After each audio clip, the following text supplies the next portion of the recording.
Ya ini sebuah luar biasa ya maksudnya kedatangan Habib. Iya dong, kita di Khairul, iya kan? Iya. Semua, Habib pun kita undang. Iya Masya benar. Allah. Dan juga kenapa ya kan di Indonesia itu kan sebuah giroh masyarakat itu dalam agama itu luar biasa. Ya. Ini nggak bisa dipungkiri. Iya, anak-anak muda. Anak-anak muda kita Ya. nggak ngomongin A dan B dan C, gitu. Tapi kalau kita ngeliat secara point of view mereka tuh giroh dan beragama itu luar biasa. Iya. Ingat banget tahun 2000 berapa itu yang anak-anak muda pada turun ke jalan, mau kajian, malam-malam. Kita nggak ngomongin apa-apanya, tapi sebenarnya anak-anak muda ini bersemangat dalam beragama. Sebenarnya. Iya. Karena mereka tuh ada yang diisi sama agama di situ. Iya. Dia ngerasa, aduh kosong nih gini-gini terus gitu. Ketika mereka mendekat sama agama, wah ini nih jalan aneh gitu. Benar, Seth. Bahkan sebenarnya ya di usia-usia mereka, Seth. Iya. Ya kan? Iya. SMA, kuliah. Kita nggak ngomongin dia kajian seperti apa, tapi dia mau kajian, dia mau menuntut ilmu, dia mau mencari kebaikan otomatis ya. Kita umur gitu berapa kan? Iya. Kan? Iya. Dari sisi itu ya, sisi itu cari circle yang senang dalam bermajelis. Ya kan Ustaz ya? Sisi dari Ustaz semangat ini harus diapain Ustaz? Memang kalau kita lihat, kita trace back ya ke sejarah, kita lihat tuh kebanyakan para sahabat pemuda loh. Bahkan di surat Al-Kahfi Allah katakan innahum fitnyatun amanu birabbihim wazidnahum huda. Sesungguhnya mereka ini para pemuda nih. Mereka beriman dan kami tambahkan hidayah. Nah, para pemuda, para sahabat ya, Ali bin Abi Thalib radhiyallahu anhu. Nah, pemuda masuk Islam masih kecil. Pas Rasulullah SAW hijrah, disuruh kan sama Rasulullah SAW, kau gantikan aku di ranjang. Iya, waktu mau hijrah, mau pergi sama Abu Bakar Siddiq radhiyallahu anhu nih, suruh gantikan di ranjang. Karena nih rumah udah dikepung sama orang-orang kafir. Tapi nggak kayak kita. Kalau kita suruh gitu gimana? Kabur. Yang lain ada nggak? Boleh nggak, jangan kita ya kan? Tapi enggak tuh, anak muda berani. Karena memang kalau kita lihat juga kenapa? Karena anak muda nih semangatnya untuk mencari kebenaran luar biasa. Dan orang-orang Quraisy yang menolak ajaran Islam kebanyakan tua-tua. Mereka sudah lama tenggelam dalam syubhat. Ini kan ajaran bapak aneh, ini ajaran kakek aneh. Masa bapak kita salah, kakek kita salah. Nah ini yang harus diperbaiki. Dan ketika kita belajar, kita tuh harus haus dengan ilmu gitu loh. Karena kebenaran akan jelas, kebatilan bakal hilang. Kalau kita masih bingung, tandanya kebenarannya belum ketemu. Terusin belajar. Oke. Oh berarti sebenarnya kayak tadi ketika anak-anak muda ini pada semangat nih, nggak hanya sampai di situ. Nah, nyari kebenaran dong. Nyari kebenaran. Juga bersama dengan semangat itu tentunya kan kalau kita tadi ngomong para sahabat, mereka ada nabi. Yang bisa udah pasti udah tau lah mapping belajarnya gimana. Tapi kan kita sekarang kita teman-teman kita baru hijrah misalnya contohnya ya. Memang semangat ke ngaji terus aja. Tapi tadi Ustaz ketika kita antum bilang belajar bahwa dulu juga beliau juga sempat sampai kuliah di sana kan Ustaz ya. Di mana? Di STDI Jember kan. Beliau juga dulunya juga kita tahu waktu di sana ya. Gimana menurut antum mapping seorang yang hijrah anak giroh belajar cukup dengan itu atau gimana menurut antum? Belajar memang butuh guru. Betul. Dan guru ini nggak bisa guru online. Dai online lagi ramai dai online. Ya kan. Maksudnya dengan tadi ya YouTube sekarang yang mana aja diambil comot-comot ya gitu ya. Itu bahaya karena ya seperti kita bicara bahas algoritma orang-orang ini luar biasa ya kan, ngerusak. Ada seseorang bisa jadi menyimpang karena algoritma YouTube. Orang bisa jadi benar ya belum tentu, malah karena sesuai sama maunya dia kan. Nah kalau kita belajar, kita ikuti nih bagaimana cara belajar para sahabat. Ya kan, berdasarkan Al-Quran dengan ya kan dan sunnah, dengan pemahaman para ulama terdahulu. Nah itu kan penting. Oh kita harus pemahaman ulama zaman sekarang. Iya, tapi kalau pemahaman ulama zaman sekarang menyelisihi pemahaman ulama terdahulu yang sudah wafat, yang meninggal dalam kesolehannya gitu, yang sudah terbukti jelas itu kan kita mengikuti Khulafaur Rasyidin ya kan, dan Rasulullah SAW jelas, ya kita nggak bisa ikuti yang sekarang. Tadi Kang Uki bilang, ketika sahabat dia metode belajarnya ada yang kalau salah pasti ditegur oleh Nabi. Ada nabinya. Zaman sekarang ada cucu Nabi nih. Masya Allah. Bahaya juga ya.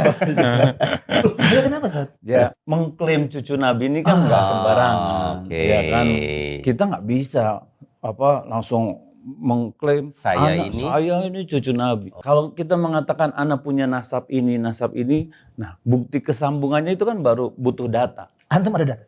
Nah kalau data itu kita harus bisa tunjukkan, kita tunjukkan gitu kan. Kalau proses, antum itu Ustaz ya, pertama kali tahu bahwa anak ada keturunan ini, apakah dari orang tua, apakah ada proses yang harus dijalani sampai dia mungkin ini kemungkinannya memang ada gitu. Nah kalau anak ngelihat dari persepsi anak ya, kalau misalnya ada atau nggak ada menyambungnya, itu anak pasrahkan sama Allah. Wallahu ta'ala alam. Betul, iya. Ya kan, tugas anak inna akramakum indallahi atqakum. Orang yang paling terbaik di sisi Allah adalah orang yang bertakwa kepada. Jadi mau cucu, mau nyambung, ya kan, kita lihat deh sejarah Abu Thalib, keluarga Nabi. Oh iya. Ya kan, Abu Lahab, keluarga Nabi. Nah, tapi apa jaminan? Abu Thalib hidup bersama Rasulullah SAW. Abu Thalib ini lihat Rasulullah SAW hampir 40 tahun umurnya. Jadi Rasulullah SAW hidup 40 tahun bersama Abu Thalib. Lihat bagaimana Abu Thalib, lihat Rasulullah SAW orangnya jujur, dakwahnya benar, mengakui secara hati, tapi lisannya nggak mau mengakui. Nah ini kan bagaimana dengan orang-orang zaman sekarang? Jauh yang ngaku-ngaku, ya ngaku butuh dalil. Dan apalagi kalau ngaku belum tentu terbukti, ya kan belum tentu kita bicarakan. Ada kemungkinan terbukti mungkin, karena kita sebagai Ahlus Sunnah wal Jamaah, akidah kita harus meyakini bahwa nanti Imam Mahdi keturunan Rasulullah, karena ada dalilnya. Kan ada kan teman-teman yang nggak ada cucu Nabi. Betul, udah nggak ada. Iya. Dalilnya ada, tapi ketika kita mengklaim harus dari Indonesia, harus ini, marga ini, nah ini bahaya nih, nggak boleh kayak gitu. Kalau kita meyakini pasti ada. Hatta dia misalkan terbukti, misalkan ya salah satunya terbukti kayak antum ya, alhamdulillah ada alhamdulillah. Belum terbukti anak kemungkinan. Jangan maksudnya ada pendataan, ada validasinya. Hatta validasinya ada dan juga bismillah nyambung. Itu pun sebenarnya tidak privilege secara maksum ya? Enggak. Yang mulia, yang Rasulullah SAW, yang sudah dicuci hatinya sama Allah SWT. Selainnya. Anak nggak dicuci, anak masih ada dosanya. Masih demok gitu. Masih demok. Kayak kanebo gitu ya. Hatta anaknya kalau salah ya Ustaz ya? Pernah nih, jadi orang-orang Quraisy, ya, ada seorang wanita dari Bani Makhzum nih, mau nggak dihukum. Tapi Rasulullah SAW walaupun lembut, tapi di bab keadilan, hukum Allah tegakkan tuh. Bahkan mengatakan laula Fatimah binti Muhammadin saraqat la qata'tu yadaha, bahkan dipotong. Ada jaminan ya. Jadi kalau Fatimah anak Rasulullah SAW mencuri, aku yang potong tangannya. Walaupun kita tahu nggak mungkin Fatimah mencuri, tapi ini kalimat yang mubalaghah yang berlebih-lebihan gitu, yang membuat hiperbola lah bahasa kita, yang membuat ini kalau anak sendiri anak potong nih. Menunjukkan bahwa bahkan kalau anak sendiri melakukan kesalahan akan dipotong, apalagi yang mengaku dan belum tentu nyambung, dan itu belum tentu hukum di dunia. Nah, mungkin yang penasaran juga, apakah itu berlaku juga untuk di akhirat? Apakah udah pasti yang turunan Nabi itu masuk surga semua atau? Oh iya. Lah itu tadi pamannya segala macam kan? Pamannya kan ya. Iya. Kita kan cucunya. Kita tahu kayak apanya? Bapaknya Nabi Ibrahim, misalnya anaknya Nabi Nuh. Nah sekarang kan jadi pertanyaan, kalau itu gimana, apakah ada dalil yang menyatakan bahwa udah insya Allah udah pasti semuanya, kita berhusnuzon semua masuk? Ayatnya kan jelas, yang paling terbaik adalah yang paling takwa. Jadi tugas kita mau keturunan mau bukan, tugas kita jadi orang bertakwa, bro. Jangan maksain diri anak keturunan, bahkan ya maaf kadang ngaku keturunan malah dia jadi soft paling belakang dalam mengamalkan sunnah. Iya. Harusnya kan ketika mengaku keturunan dia soft paling depan nih, paling bela. Karena apa? Ketika mengaku antum bapak antum, antum mengaku anak bapak, terus giliran bapaknya ngapain, antum ngelakuin kebalikannya. Anak ngaku anak bapak anda nih, di bab yang mana? Iya. Ini baru bapak sendiri. Apalagi ketika mengaku keturunan manusia termulia, kan berat. Anak nggak berani mengklaim diri anak keturunan seperti itu. Di sini kan mencari guru, tadi antum bilang mencari guru, ya pemuda-pemudi ini harus mencari guru. Guru seperti apa? Apakah memang benar guru yang kadang-kadang kan itu nasabnya atau sanadnya nyambung nggak?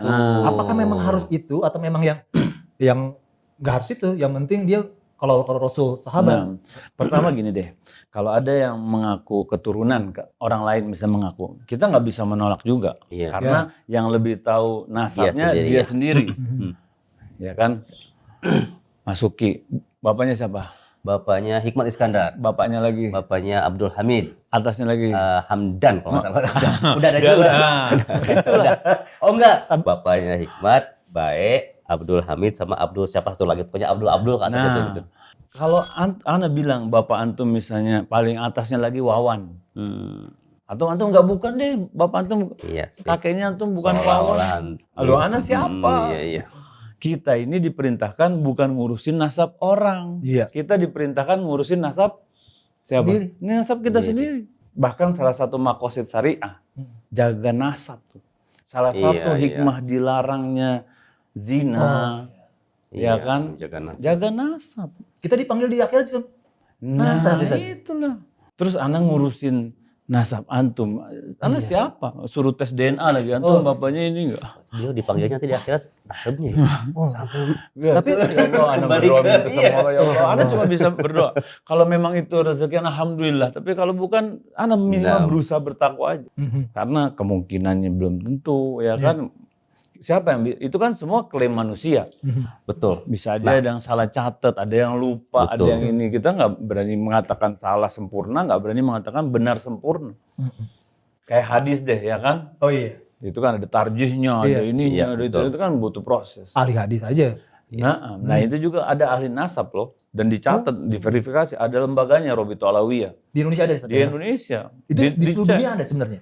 Di seluruh dunia ada. Jadi dia dari, kayak kita nih, dulu orang Arab tuh datang ke Indonesia tahun 1850 dari Yaman datang ke sini. Memang yang di Jawa ini banyak lah yang lebih tercatat karena emang orang kan mayoritas di Jawa lah. Yang di Ambon yang itu lebih susah dicatat nasab. Jadi kadang pas diverifikasi ke lembaganya, antum nggak ada nih, nggak nyambung karena ada missing link di sini nih. Nah itu yang kadang kasihan. Akhirnya gitu serba salah. Tapi bukan tujuannya. Balik tadi, untuk menjaga nasab dirinya dia sendiri. Bukan untuk dengan nasab ini nyambung, berarti anak selamat, anak karpet merah masuk surga bersama Rasulullah SAW. Itu siapa? Tapi kadang-kadang jadi personal branding. Nah itu bahaya memang. Apalagi buat cari fulus kadang-kadang. Tadi masalah personal branding, maksudnya ada nggak dalam sejarah gitu ketika kita tahu Rasulullah pasti ada turunan-turunannya ya, masalah. Nah, sikap mereka turunan-turunan yang dulu-dulu ya, bukan yang sekarang. Gimana? Apakah mereka selalu menyampaikan kepada manusia bahwa iya kita ini turunan? Apakah bisa dijadikan seperti itu atau lebih kayak Ustadz bilang lebih ditutup gitu maksudnya? Sikap seperti itu yang asalnya itu gitu. Asalnya lebih ditutup sebenarnya, bukan buat dibangga-banggain sebenarnya. Karena atau alasannya kenapa Ustadz ditutupnya? Ya gini loh, kan pertama tanggung jawabnya berat gak? Iya. Anak bukan. Gini aja, nggak usah itu deh. Ngaku anak raja aja, anak presiden aja berat, ya kan? Seolah-olah sikapnya pun dipantau itu ya. Itulah. Iya, karena bebannya ya jangan kan gitu. Di Turki nama Muhammad diganti jadi Mehmet. Karena dia nggak mau jadi nama Muhammad, karena dia beban nama Muhammad itu beban, makanya diganti jadi Mehmet. Mana mengaku anak Taufik Al-Haddad, udah. Taufik bin Hasan bin Abdullah dan seterusnya ke atas. Berarti dulu pertama tahu orang tua berarti ya menyampaikan bahwa ini adalah nasab antum gitu dan ya. Tugas anak menjaga nasab anak. Nasab itu. Jadi fungsinya ngasih tahu untuk menjaga nasab juga itu ya dikasih itu dalam juga hadis Bukhari Rasulullah man da'a ila ghairi abihi wa huwa ya'lamu fal jannatu haramu alaihim. Jadi siapa yang ngaku-ngaku ya kan bukan kepada bapaknya dan dia tahu nih. Hadis Bukhari nih. Jadi kita nggak boleh main-main dalam bab nasab. Jadi tugas kita, yuk sama-sama kita berusaha jadi orang yang takwa, ya kan? Kita berusaha jaga nasab kita. Karena gini, antum nih udah nggak tahu yang di atas. Nanti anak antum, gimana ceritanya? Mentok. Ya.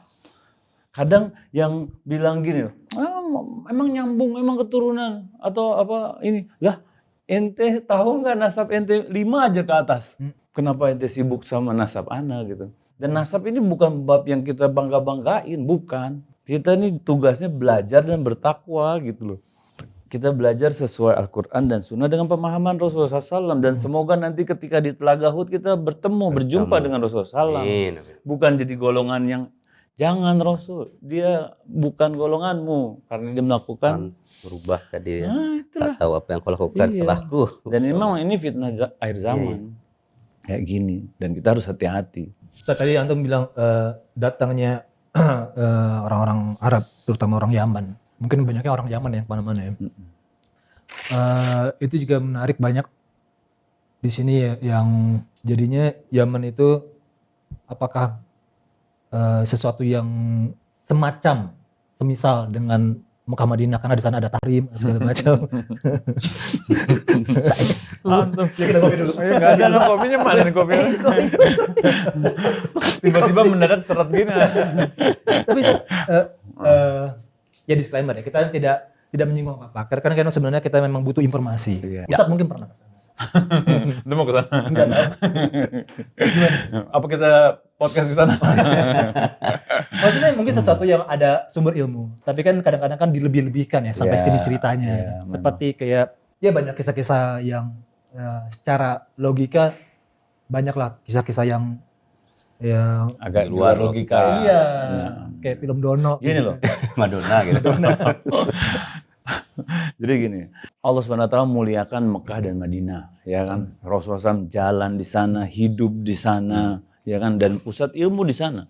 Jadi bahkan dikatakan, ya agama akan balik ke Madinah, ya kan? Jadi kita memang kalau mau belajar, ya belajar di sana gitu. Anda bukan mendiskreditkan Tahrim atau Yaman atau apa, tapi kalau kita mau belajar, ya mana yang lebih mulia dibandingkan tempat Rasulullah SAW lahir dan dibesarkan? Nggak ada. Dan Allah udah janji kan, tanah yang diberkahi di sana. Kita lihat realita keberkahan di sana kan, bagaimana orang semangat beribadah, ya kan. Nah, kalau di Tahrim di Yaman ada juga yang belajar sesuai dengan na'am. Jadi kita nggak boleh mengeneralisir loh bro, jadi semuanya. Dan ada yang Balawi lah, keturunan itu. Ada yang Masya Allah juga, yang keilmuannya jauh dibandingkan kita yang kita.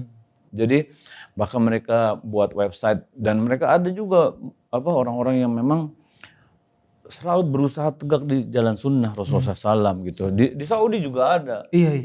Tapi memang mereka ya itu tadi, buat apa kita bangga-bangga dengan keturunan kalau ternyata kita ini masih jauh gitu loh, bukan siapa-siapa kan. Begitu juga masih jauh kita nih. Tugas kita mencontoh, ini tugas mengajak, ayo kita mencontoh Rasulullah SAW, bukan mengajak mencontoh anak siapa itu maksudnya loh. Iya benar. Ya kan, karena kalau diajak ke anak manusia biasa belum tentu selamat, ya kan.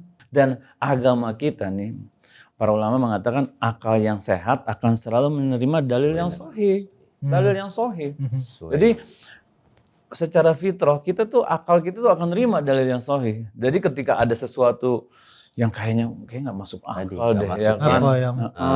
Yang agak rantai. Nah itu yang tadi mau tanya tadi tentang cerita-cerita ya. Anu pengen tahu Ustaz, selama antum bersama keluarga pernah nggak sih mengalami hal-hal tadi yang tadi di luar logika gitu ya? Maksudnya sepanjang dia di keluarganya atau mungkin bapaknya atau mungkin kakeknya gitu. Pernah nggak ada kisah-kisah? Ya sebenarnya gini loh, ketika kita membahas wali Allah ya, wali Allah ada. Ya. Karomah kita nggak boleh. Karomah juga ada. Nggak boleh kita mendustakan itu gitu. Malah kita bisa jatuh ke kalau kita malah mendustakan wali Allah. Tapi definisi wali Allah ini yang harus kita lurusin. Kita harus punya pemahaman yang grasp gitu, yang kuat gitu loh. Yang benar-benar sesuai Al-Quran dan Sunnah gitu kan, yang memang takut sama Allah gitu, bukannya yang sembarangan mau kita yang bisa terbang atau bisa apa.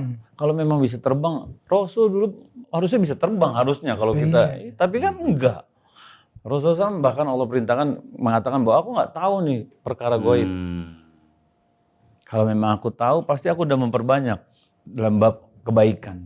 Perang Uhud juga ya kan? Darah. Ini darah. Kalah. Kalau kita tahu dan seperti karomah itu kan bukan sifatnya, kita bahas teknis dikit ya. Karomah itu kan bukan sesuatu yang permanen dimiliki terus. Iya.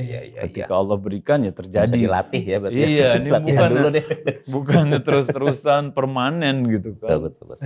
Dan Rasulullah SAW tahu perkara gaib juga setelah Allah kasih tahu kan, bukannya tiba-tiba tahu gitu. Enggak, Allah kasih tahu ini begini baru. Kalau zaman sekarang ya maaf, kadang ada yang Ada yang tahu nih hujan kayaknya geser ke sana ya kan, atau coach spiritual, atau cek hodam ya kan, ini kan siapa ente? Nabi Rasulullah SAW nggak bisa kayak gitu, apalagi Nabi zaman sekarang. Doa ya, Nah, hujan doa. Ya, itulah. Bukan nurunin gitu. Bukan.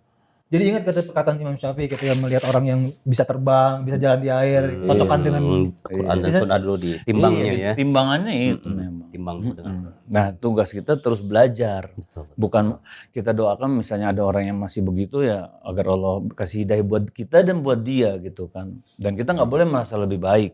Karena kalau kita merasa lebih baik, akhirnya nanti kita bisa jatuh di dosa sombong. Nah, itu yang bahaya. Kadang-kadang gini Ustaz, kan kita sebagai orang awam ya, teman-teman yang tadi dari awal kita bilang ini anak-anak muda ini atau orang masyarakat Indonesia dia punya giroh bersemangat dalam beragama, yang dia sangka yang disampaikan oleh orang-orang tersebut kebenaran, kan? Bagian dari sunnah juga gitu.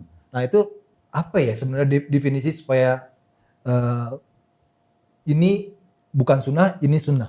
Ya kalau para ulama mengatakannya sunnah itu yang bersumber dari Rasulullah SAW dan para sahabat udah. Kalau bukan dari itu ya bukan kebenaran sebenarnya. Betul. Intinya belajar ya. Nah, kita aja nih kita bisa jadi sekarang kita punya persepsi kebenaran A, bisa jadi persepsi kita salah loh. Kalau kita nggak belajar terus, nggak belajar terus. Betul. Iya. Karena ingat banget Kang, ketika zaman dulu ya, minum berdiri itu saklek nggak? Sahih. Ya kan? Berkembangnya ini ada ilmu belajar orang mempelajari hadis ini ternyata nggak sesaklek itu tuh. Kita punya 4 a'immah ya kan, Maliki, Syafi'i, Hambali.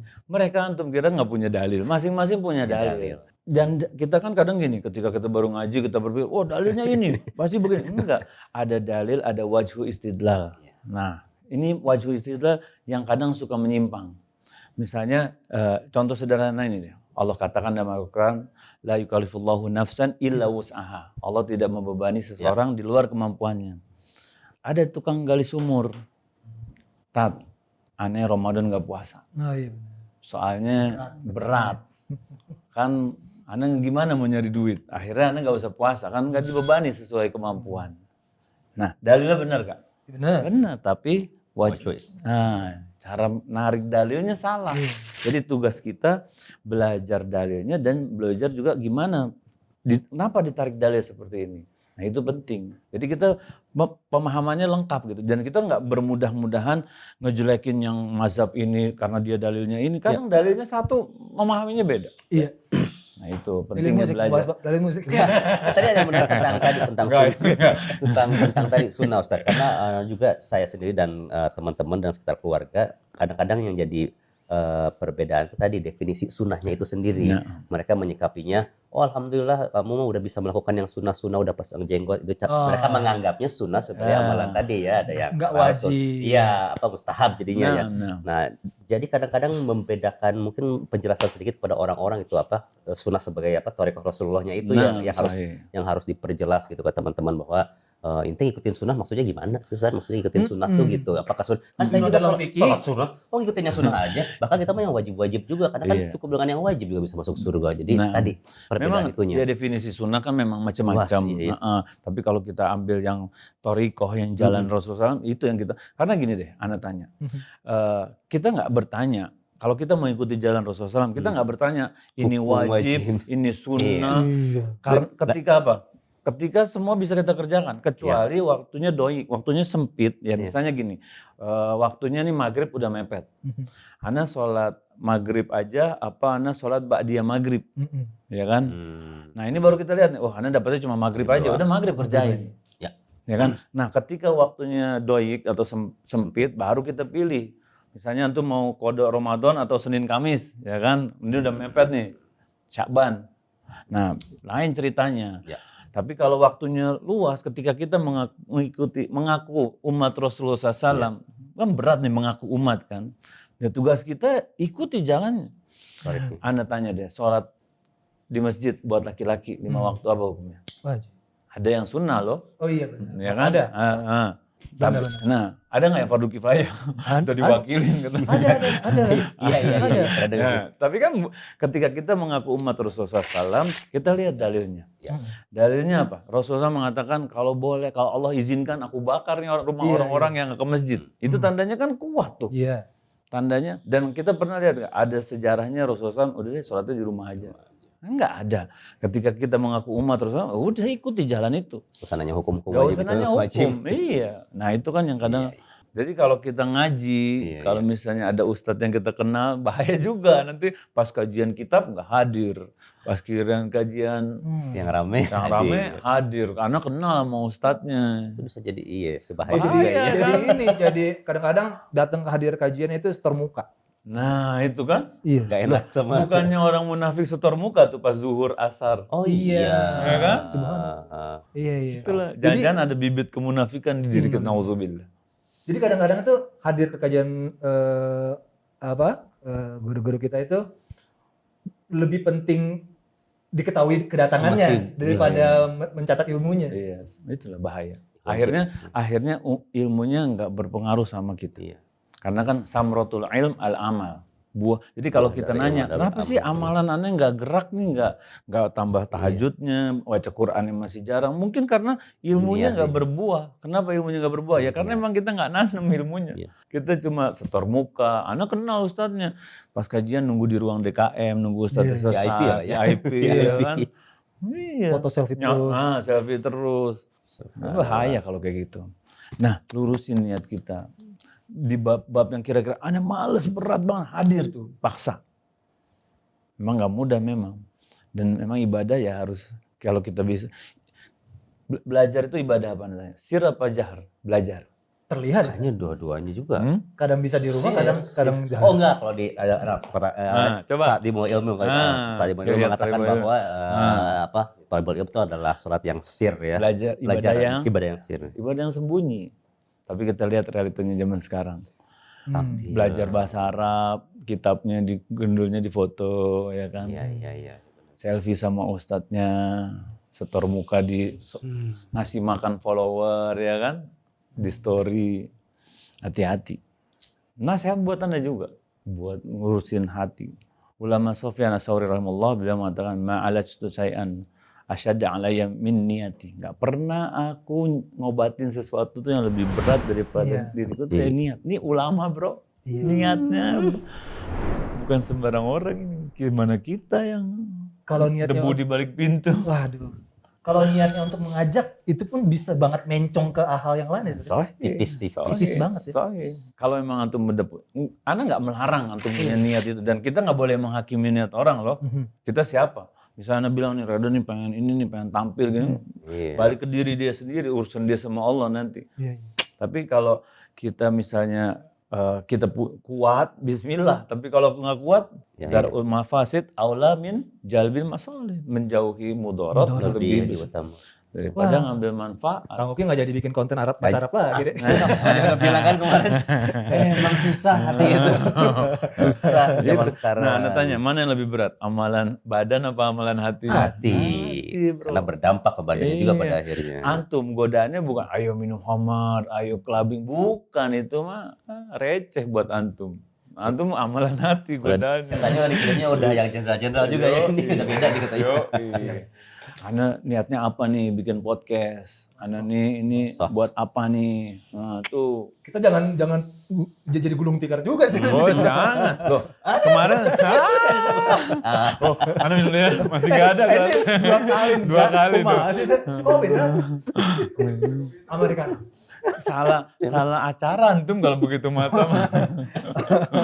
Aduh, ya kan? Kalau jadi kan kemarin kita bahas kan, kalau misalnya Ria gimana Ria? Kalau berbuat sesuatu, apa kemarin? Kalau berbuat sesuatu karena ria? Enggak, karena manusia. Iya, kemarin adalah masukan ini. Jadi ada dua. Kadang-kadang seorang manusia itu dia tidak melakukan sesuatu karena yang pertama tadi ya, berbuat sesuatu karena ria. Tapi ada lawannya juga, tidak berbuat sesuatu karena tadi takut sama manusia. Itu ria juga. Ria juga. Ria dalam arti. Jadi kalau antum berhenti podcast Oh, iso. Karena takut Karena manusia. mungkin dikatakan sama manusia. Iya, itu dia. bahaya juga nanti. Iya. Karena apa? Sama-sama memalingkan tujuan karena manusia, bukan Kadang-kadang karena gini, Tuhan Allah. Ada yang bilang, aduh, gue kalau sholat berjamaah takut terlihatin orang. Bro, ibadah wajib hukum asalnya terlihat memang. Iya. Puasa Ramadan, ya kan? Fardhu. Haji, Betul. memang ibadah sunnah hukum asalnya disembunyiin. Sholat sunnah di rumah itu ya. Pahalanya bahkan sholat Iya, sunnah 27 derajat bahkan dikatakan dibandingkan. Oke. Ini kita enggak kadang yang sunnah kita perlihatkan, yang wajib disembunyiin. Oh, yang sunnah udah gini apalagi yang wajib. Subhanallah.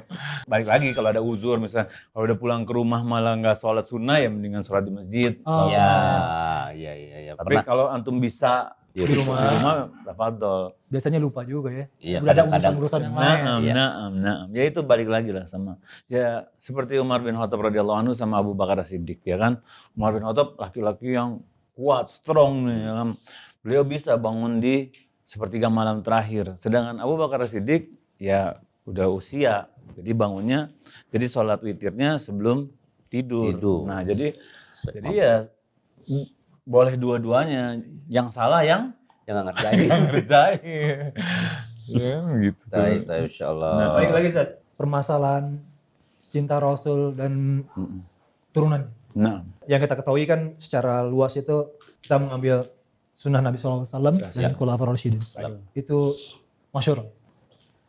Yang ada juga hadisnya, cuman ini mungkin jarang terdengar. Sunnah Nabi dan juga Ahlul Bait. Ini sebenarnya nggak bisa diaduin nih saat ya. nggak bisa diaduin. Itu sebenarnya juga sama aja. Kita harus cinta sama Ahlul Bait juga, ya kan. Dan tapi Ahlul Bait yang seperti apa? Ahlul Bait yang memang pertama untuk jadi Ahlul Bait harus terbukti dulu Ahlul Bait ya kan. Dan ini belum ada yang bisa buktiin, ya kan. Terus yang kedua dia memang harus mengikuti jalannya Rasulullah SAW. Nah, ada perkataan yang bagus dari Imam Hasan Al-Basri rahimahullah. Jadi ketika beliau menceritakan tentang hadis rintihan pohon kurma. Tahu nggak pohon kurma? Jadi kan zaman Rasulullah SAW tuh ada pohon kurma yang suka dipakai buat senderan khutbah. Nah, suatu saat wanita kaum Ansor buatkan mimbar. Nah, ya. Pohon kurma ini udah nggak pernah dipakai lagi. Terdengar tuh tangisan bagaikan unta yang hamil, wanita yang menangis ya kan. Apa yang terjadi? Ternyata pohon kurma ini rindu sama Rasulullah SAW. Al-Imam Hasan Al-Basri mengatakan, wahai kaum muslimin, kalian tuh lebih berhak rindu sama Rasulullah SAW. Pohon kurma aja ini bisa rindu gitu loh. Kalian ketika sunnah-sunnah yang mulai ditinggalkan, kalian biasa aja. Bahkan ada yang mengecam, itu kan cuma sunnah, Ustaz, gak wajib. Nah ini yang bermasalah tuh. Itu yang balik lagi ya, sunnah yang tadi dibilang ya, itu kan cuma sunnah. Iya. Sebenarnya sunnah yang dimaksud sunnah jalannya Rasulullah. Nah itu tadi bukan hukum wajib atau sunnah. Ya. Sering ketukar dari sisi itunya. Ingat Ustadz Abdul Hakim Amir Abdad ketika bilang sholat zuhur itu sunnah Nabi bukan? Sunnah Nabi. Tapi hukumnya wajib. Nah, nah itu yang dibingungkan orang kadang-kadang ya. Sunnah tapi hukumnya wajib. Maksudnya gimana? Sunnah tapi hukumnya wajib. Karena mereka pemahaminya dari itu. Sunnah, hukumnya sunnah. Nah. Jadi fikih dan itu dibedain. Iya, tumpang tindih. Mustalahnya ya. Di bidang ini sama bidang ini beda gitu. Pada intinya pun kalaupun fikih, kalau kita cinta Nabi harusnya berlomba-lomba ya. Iya, betul. Kadang kan orang-orang, wah ini kan sunnah Ustaz. Apaan? Poligami semua. Anda bilang ente, siwakan aja belum ente ngomong itu. Sunnah poligami. Macam-macam tidur di teras ntar. Tapi itu juga apa Ustaz? Pembicaraan kaum laki-laki yang halu ya. Iya, kayak nggak ada bahan, kayak nggak ada. Nah, sorry. Anda poligami? Anda gimana ya? Anak keluar dulu ya, anak belakang lu. Tapi sebenarnya kan sunnah Nabi itu banyak banget. Nah, banyak banget. Kita aja mungkin nggak bisa melakukan semuanya. Terus ngapain berbuat bid'ah aja? Nah singkat, masalah bid'ah sekarang. Pertanyaan singkat, jawabannya 5 lembar folio nih. Gimana sih? Maksudnya kembali lagi, kita nggak tahu itu perkara itu sebenarnya tidak ada contohnya. Nah. Ada mungkin juga ternyata berdasarkan hadis, ternyata hadisnya maudhu. Nah, sebenarnya gini loh, kalau kita bahas amalan-amalan yang sesuai sunnah Rasulullah SAW yang pernah dikerjakan itu banyak. Bahkan ada 1000 amalan yang kita bisa kerjakan sehari tuh yang sesuai sunnah. Dari semenjak kita buka mata nih, baca doa, ya kan, lap muka, terus wudu segala macam. Itu banyak yang kita kerjakan. Kalau kita nggak sibuk dengan yang itu, kita bisa jatuh ke yang lain, ya kan? Kita kerjain gini deh, ibaratnya amalan ada yang putih lah. Putih ini yang sesuai sunnah. Ada yang hitam, yang benar-benar memang bertentangan, nggak ada contohnya, ya kan? Misalnya minta di kuburan, terus misalnya itu amalan yang nyelisih syariat. Hitam, Ada yang abu-abu. Minta di kuburan nggak boleh? Nggak boleh lah, minta sama Allah bro. Kuburan kita tuh. Ibu di kuburan. Kalau ibunya ada di situ, kalau ibunya ada di sebelah boleh. Ada yang abu-abu, ya kan? Abu-abunya kita bingung nih. Ini ada. Nah, ya udah kita sibukkan sama yang jelas aja. Karena yang putih itu udah banyak juga. Iya banyak. Ngapain gitu? Maaf, kadang timbangan orang Islam apa enggak, yang abu-abu ini kita ngerjain apa enggak? Padahal yang ini masih banyak yang belum kita kerjain, ya kan? Ngapain kita sibuk sama? Apalagi kita tahu hadisnya kan, kalau yang syubhat, siapa yang meninggalkan dia akan selamat RDH itu. La ya'lamuhunna katsirun minan nas. Gak banyak manusia yang tahu dan perlu belajar. Jadi ketika kita belajar, yang abu-abu ini jelas nanti dia geser ke hitam atau geser ke sunnah. Dan dengan belajar dan juga melakukan hal yang sesuai dengan tuntunan Nabi SAW sedikit lebih baik daripada banyak sahih tidak sesuai. Nah, jadi gini loh, Allah perintahkan kita kan amalan yang terbaik itu kan ahbu amalillahi ta'ala adwamuha wa inqal. Amalan yang terbaik di sisi Allah yang Allah cintai itu adalah amalan yang sedikit tapi istiqomah. Nah, amalan yang sedikit ini adalah amalan yang benar-benar kita ngerjakan sesuai sunnah, sesuai tuntunan. Tapi jangan berpikir, udah yang penting satu aja witirnya, nggak ditambah-tambah. Jangan. Kirain satu aja istrinya kan. Kalau saling tikung lah kalau satu mah, ya kan. Setelah tadi kita ngomongin girohnya masyarakat dan anak-anak muda ketika beragama, yang pada intinya ujungnya carilah kebenaran dan juga menuntut ilmu, ya kan. Ilmu dengan sesuai Al-Quran dan Sunnah, mohon para sahabat. Sekarang lebih ke sebagai keluarga. Gimana kan? Ya itu tadi sih sebenarnya nasihat buat Ana dan semua keluarga yang ya kita balawi ya gitu ya. Kita nih tugas kita ketika kita misalnya kan belum terbukti juga nyambung atau enggak, kita mengklaim pasti nyambung, ya nggak boleh juga. Baru di atas kertas ya. Iya itu kan validasi manusia. Ya kan bukan validasi Allah gitu. Nggak ada info dari Allah bahwa ini benar gitu benar-benarnya. Walaupun nanti bakalan ada dalilnya yang keturunan Rasulullah SAW. Nah kita nggak boleh ngeklaim itu, tugas kita terus belajar, ya kan. Terus kalau memang mengaku lah, misalnya terbukti memang, ya antum harus tunjukin, antum harus jadi saf terdepan yang membela ajaran Rasulullah SAW. Betul. Jangan malah menyelisihinya. Ntar mau ngomong apa kalau misalnya bertemu dengan Rasulullah SAW, anak nih keturunan antum kelakuannya nggak sama. Iya, anak jadi ingat ini ayat Al-Quran yang Nabi Isa ditanya sama Allah nanti di yaumul akhir, apa kamu mengatakan pada manusia untuk menyembahmu? Tidak, Allah tahu. Kita pun juga, maksudnya antum pun ya, itu beban. Ya kita semua ditanya, kita bertanggung jawab semua. Ngajak manusia untuk mengakui. Tugas kita terus bertakwa sama Allah dan cari tuh jalan kebenaran. Dan kita merangkul sama saudara-saudara kita. Bukan kita ngerasa paling benar, paling ini. Kadang kan gitu kan, merasa paling sunnah, paling ini. Yang paling mulia sekarang. Nah itu bahaya kalau kita merasa mulia dibandingkan saudara-saudara kita. Tugas kita merangkul sama-sama, ayo belajar. Kita balikin lagi ke tuntunan. Bukan merasa kita lebih baik dari mereka. Ya manhaj salaf mulia. Tapi orangnya enggak. Makanya kan orangnya enggak. Orang-orangnya enggak. Iya. Makanya jangan ya melihat amalan-amalan orang itu, ya kan. Bareng-bareng. Kita sama-sama belajar. Ketika tadi di awal bilang, mereka tuh sebenarnya giro semangat belajar, tinggal ya semoga Allah berikan hidayah. Sama lah kayak kita. Ada girohnya juga, ada godaannya juga. Syaitan kan nggak berhenti ketika kita belajar, akan ada celah-celah yang dia coba masuk kita di situ.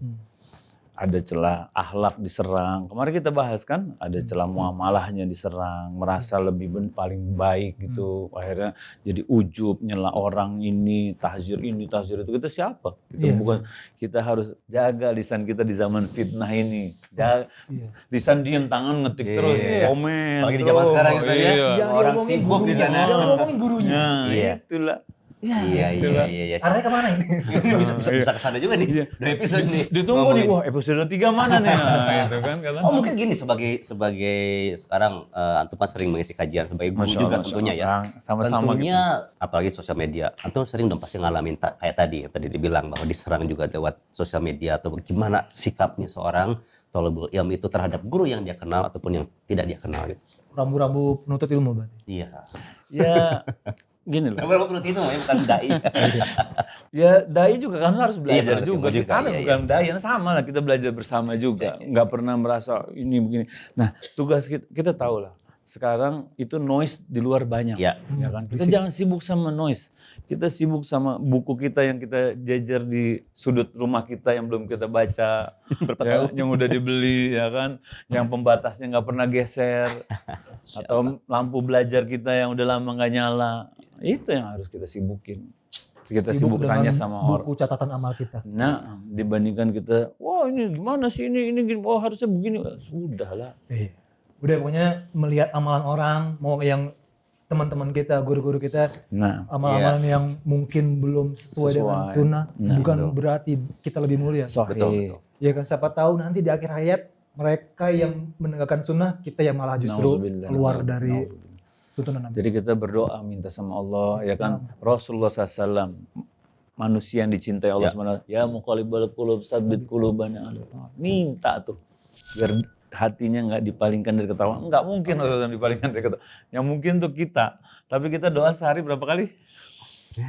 Ingatnya. Lebih sering buka WA-nya kadang-kadang. Masya Allah ya.